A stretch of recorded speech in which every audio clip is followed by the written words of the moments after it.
Bienvenue à ce nouvel épisode de la Minute de Partage. Nous avons vu précédemment comment en utilisant certains outils comme HPing3, il était possible de lancer et de faire du scan sur un système cible en générant des adresses IP et aléatoires. Nous verrons donc aujourd'hui un exemple de mécanisme réseau que nous pouvons déployer pour pouvoir donc limiter ce type de requête-là au sein de notre réseau. Nous allons pour cela activer les fonctionnalités de filtrage au niveau de l'interface Giga 00 dans l'interface d'entrée de notre routeur afin que ces requêtes soient bloquées. Donc, il existe plusieurs mécanismes ou autres outils ou autres possibilités pour pouvoir donc limiter ce type de trafic d'entrée dans notre système ou notre architecture mise en place. Nous pouvons par exemple installer au niveau du serveur cible des outils ou autres mécanismes et les configurer qui permettront de directement empêcher l'entrée de ces types de requêtes là où à la place d'un routeur nous pouvons aussi utiliser un firewall qui nous permettra donc sur lequel nous allons donc écrire des règles de filtrage qui nous permettront de bloquer. Nous allons rester à ce premier niveau réseau en configurant ou activant des règles de filtrage, donc les listes de contrôle d'accès pour bloquer tout trafic que nous aurons spécifié dans nos règles venant donc des machines extérieures. Pour cela, nous allons aller sur notre routeur. Nous allons donc configurer les listes de contrôle d'accès. Nous allons rappeler ici que notre routeur est connecté à un nuage, un cloud NAT, et l'interface Giga 00 reçoit son adresse IP de manière DHCP. Pour faire cela, nous avons juste entré au niveau de notre interface Giga 00 la commande IP address DHCP qui nous permet pour cela donc voilà notre commande ici, IP address DHCP, et l'adresse IP 172.29.129.86 donc a été assignée à notre interface. En ce qui concerne l'interface Giga 01, nous avons attribué une adresse IP, l'adresse 172.16.81.101. Ce qui nous intéresse ici, c'est beaucoup plus l'interaction, bien l'activité qui se passe entre tout trafic venant de l'extérieur donc vers l'interface Giga 00. Donc nous allons configurer notre liste de contrôle d'accès. Donc en mode de configuration globale, nous allons entrer la commande access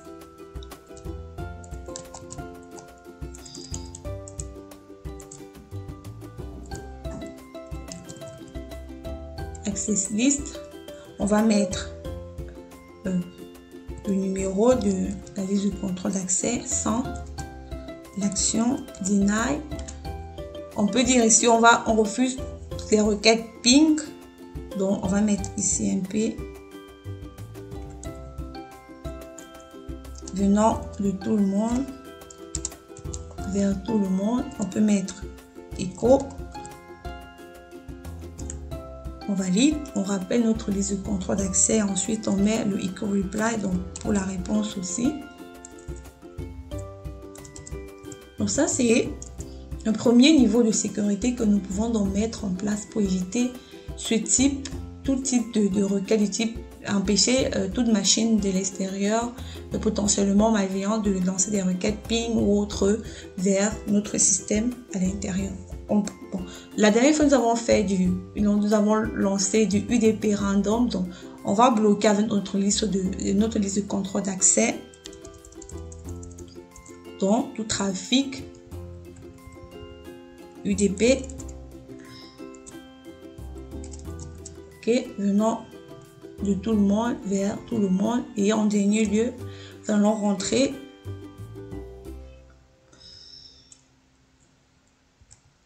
on va allow tout autre trafic IP. C'est pas obligatoire, mais on peut décider de ne pas allow tout autre trafic IP, mais pour le cas de notre exercice, restons-en là à refuser toute requête ping et tout trafic UDP venant de tout le monde. Donc avec ceci, donc Nous avons donc configuré notre liste de contrôle d'accès. Nous allons donc appliquer la liste de contrôle d'accès sur l'interface correspondante. On va entrer sur l'interface Giga 0.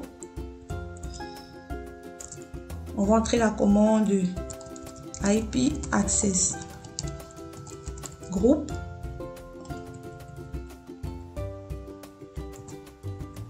On va spécifier le numéro de la liste de contrôle d'accès 100.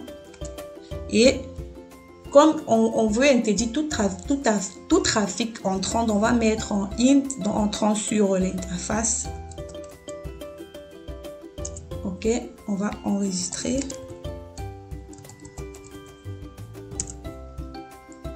Donc, notre liste de contrôle d'accès a bel et bien été configurée et enregistrée. Donc, on peut faire un do show run pour vérifier nos différentes commandes. Donc là, nous avons donc la liste de contrôle d'accès qui est bel et bien appliquée sur l'interface Giga 00.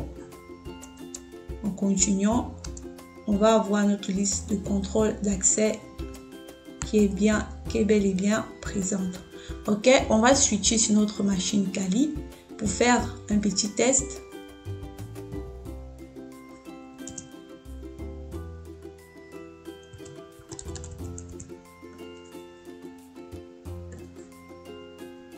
On va voir si par exemple, maintenant toute machine de l'extérieur peut faire un ping vers l'adresse d'entrée de notre routeur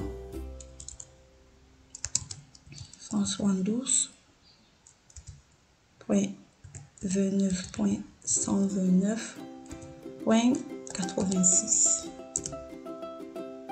Voilà, on remarque que le trafic est filtré, il n'y a pas de retour.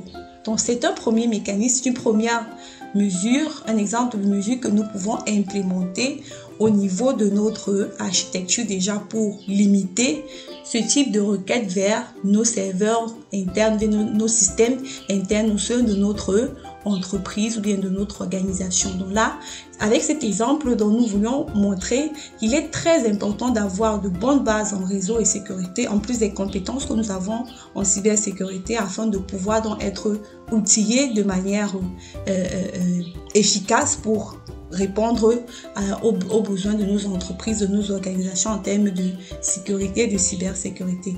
N'hésitez donc pas à consulter nos offres et à souscrire sur ls2ec.com pour profiter au maximum de nos formations dans ces domaines. Merci et à très bientôt.